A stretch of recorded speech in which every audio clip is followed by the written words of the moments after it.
तो दोस्तों आज के इस वीडियो में हम किसी भी त्रिभुज का क्षेत्रफल ज्ञात करना सीखेंगे। किसी भी त्रिभुज का, चाहे त्रिभुज जो भी हो, उसका क्षेत्रफल निकालना हो ना, तो हम काफ़ी आसान तरीका से निकाल सकते हैं। तो सबसे पहले हम यह जानेंगे कि त्रिभुज होता क्या है, त्रिभुज किसे कहते हैं। तो देखिए, तीन भुजाओं से घिरी हुई आकृति को त्रिभुज कहते हैं, जिसमें तीन कोण भी होता है और उन तीनों कोणों का योग 180 डिग्री होता है।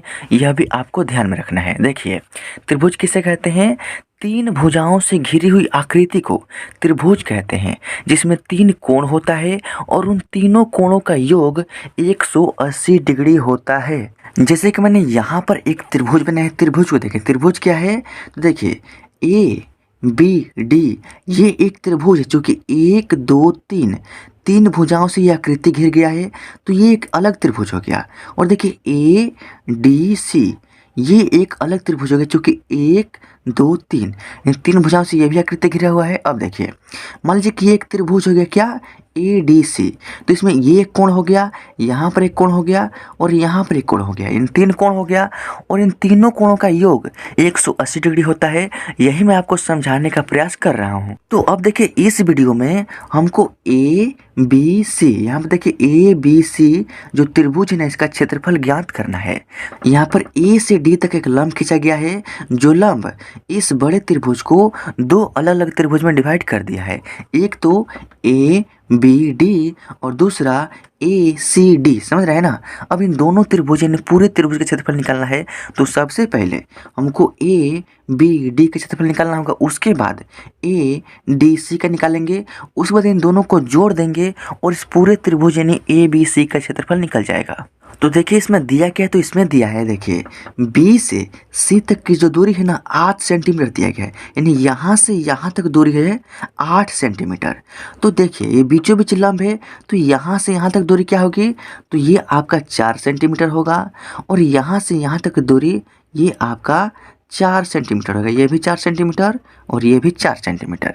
अब देखिए, ये जो ए से डी तक जो दूरी है ना, ये इस त्रिभुज में भी है और इस त्रिभुज में है, यानी दोनों त्रिभुज में कॉमन है।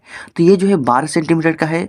तो अगर इस त्रिभुज में चलेंगे तो ये आपका लंब हो गया, यानी ऊंचाई हो गया, तो ये आपका 12 सेंटीमीटर है। और इस त्रिभुज में चलेंगे तो ये भी आपका ऊंचाई ही आएगा, यानी इस त्रिभुज में सबसे ऊंचाई यही भुजा है। तो ये जो है आपका इस त्रिभुज में भी 12 सेंटीमीटर आपका ऊंचाई हो जाएगा। तो लिखेंगे सबसे पहले त्रिभुज, क्या लिखेंगे? त्रिभुज ए बी डी में लिखेंगे ए बी डी में, त्रिभुज ए बी डी में। समझ रहे हैं ना? अब देखिए, हमको क्या निकालना है? क्षेत्रफल निकालना है। तो लिखेंगे यहाँ पर क्षेत्रफल बराबर, क्या लिखेंगे? क्षेत्रफल बराबर, फार्मूला क्या होता है? 1/2।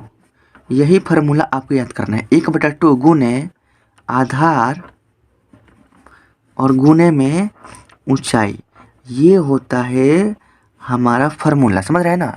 अब देखिए, यहाँ पर समझिए, 1/2 है तो 1/2 लिखेंगे गुने आधार का मान। तो देखिए, इस त्रिभुज में आधार का मान जो है 4 सेंटीमीटर है, चूँकि पूरा दूरी है 8 सेंटीमीटर।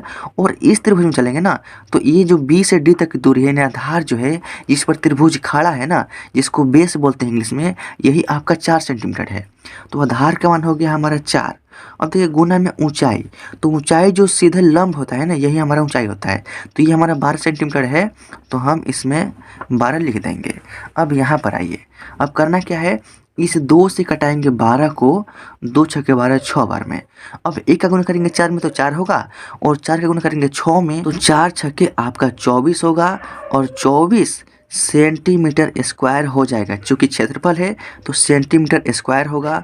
और ये हो गया आपका पहला त्रिभुज का आंसर। अब देखिए, हमने ए डी बी का क्षेत्रफल निकाल लिया। अब निकाल लेते हैं ए डी सी का क्षेत्रफल। ये त्रिभुज का क्षेत्रफल हमको निकालना होगा, तो लिखेंगे अगेन, यानी फिर से ए डी सी में लिखेंगे यहाँ पर अगेन, यानी फिर से त्रिभुज ए डी सी में।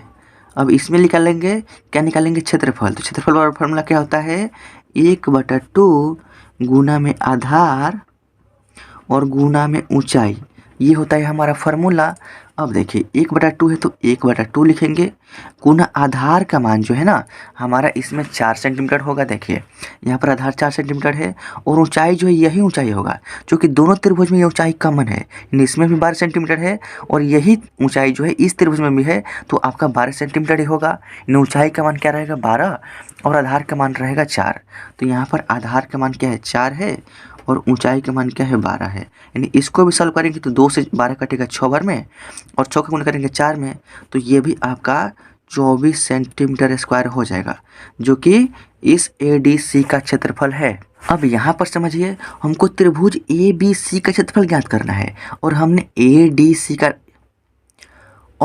ADB का निकाल लिया और ADC का निकाल लिया। यानी इस त्रिभुज का क्षेत्रफल निकाल लिया और इस त्रिभुज का भी क्षेत्रफल निकाल लिया। अगर इन दोनों को हम जोड़ देंगे ना तो हमारे इस बड़े वाला त्रिभुज का क्षेत्रफल निकल जाएगा ना। यानी ABC का क्षेत्रफल हमको निकालना है ना, तो लिखेंगे त्रिभुज ABC का क्षेत्रफल बराबर क्या हो जाएगा, त्रिभुज ABC का क्षेत्रफल बराबर ADB और प्लस में ADC। क्या लिखेंगे ADB और प्लस में ADC, समझ रहे हैं ना। अब देखिए हमने लिख लिया त्रिभुज ABC का क्षेत्रफल बराबर त्रिभुज ADB और प्लस त्रिभुज ADC, यानी इसका क्षेत्रफल और प्लस में इसका क्षेत्रफल दोनों को जोड़ना है।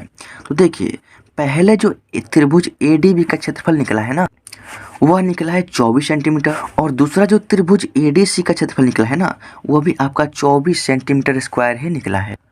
तो हम पूरे त्रिभुज का क्षेत्रफल निकालने के लिए इसका क्षेत्रफल जो निकला है 24 सेंटीमीटर स्क्वायर, तो उसको लिखेंगे प्लस इसका क्षेत्रफल 24 सेंटीमीटर स्क्वायर। दोनों को जोड़ेंगे तो 4 में 4 जोड़ेंगे 8, 2 में 2 जोड़ेंगे 4, यानी 48 सेंटीमीटर स्क्वायर चूँकि क्षेत्रफल है और यही आपका इस क्वेश्चन का फाइनल आंसर हो जाएगा। तो दोस्तों आई होप कि इस वीडियो के माध्यम से जो भी हमने तरीका बताया है ना उस तरीका को आपने ध्यान में रखकर पढ़ा होगा और समझा होगा।